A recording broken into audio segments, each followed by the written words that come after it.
নমস্কার। শ্রীমদ্ ভাগবত গীতা দ্বিতীয় অধ্যায় সাংখ্যযোগ শ্লোক 58।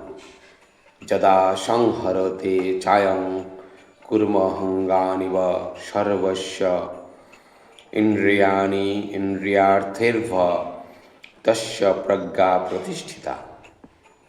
যদা অর্থাৎ যখন, সংহরতে অর্থাৎ প্রত্যাহার করেন, চ অর্থাৎ ও, অয়ম অর্থাৎ তিনি, কুর্ম অর্থাৎ কচ্ছপ, অজ্ঞানী অর্থাৎ অঙ্গসমূহ, ইব অর্থাৎ যেমন, সর্বস্ব অর্থাৎ সর্বতভাবে, ইন্দ্রিয়াণি অর্থাৎ ইন্দ্রিয়সমূহ, ইন্দ্রিয়ার্থের্ভ অর্থাৎ ইন্দ্রিয় গ্রাহ্য বিষয় থেকে, তস্য অর্থাৎ তার, প্রজ্ঞা অর্থাৎ চেতনা, প্রতিষ্ঠিতা অর্থাৎ প্রতিষ্ঠিত।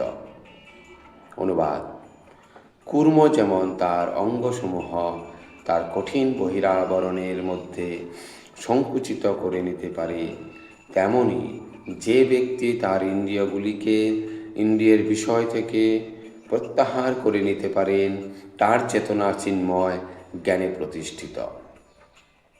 তাৎপর্য: যোগী ভগবতত্ত্ব বা আত্মতত্ত্বজ্ঞানীর লক্ষণ হচ্ছে তিনি তার ইচ্ছা অনুসারে তার ইন্দ্রিয়গুলিকে দমন করতে পারেন।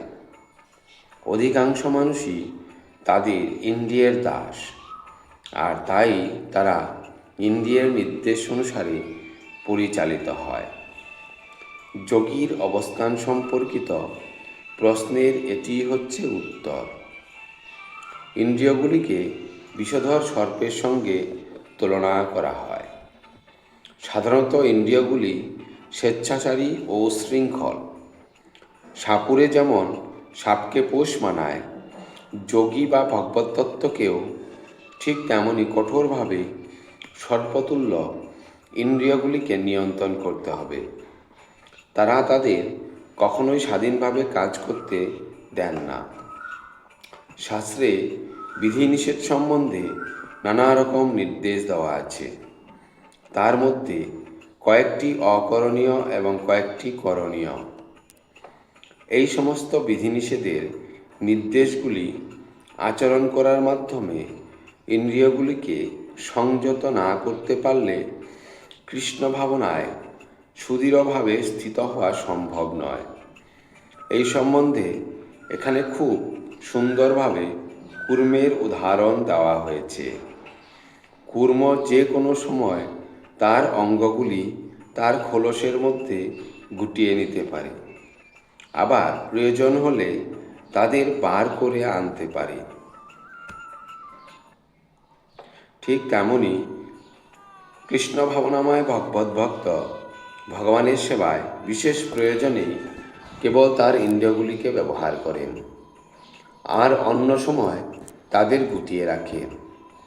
অর্জুনকে এখানে শিক্ষা দেওয়া হয়েছে তার নিজের তৃপ্তি সাধনের জন্য ইন্দ্রিয়গুলিকে ব্যবহার না করে ভগবানের সেবায় সেগুলিকে নিয়োজিত করবার জন্য।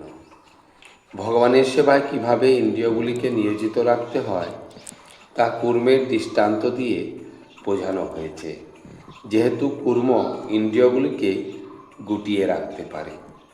ধন্যবাদ।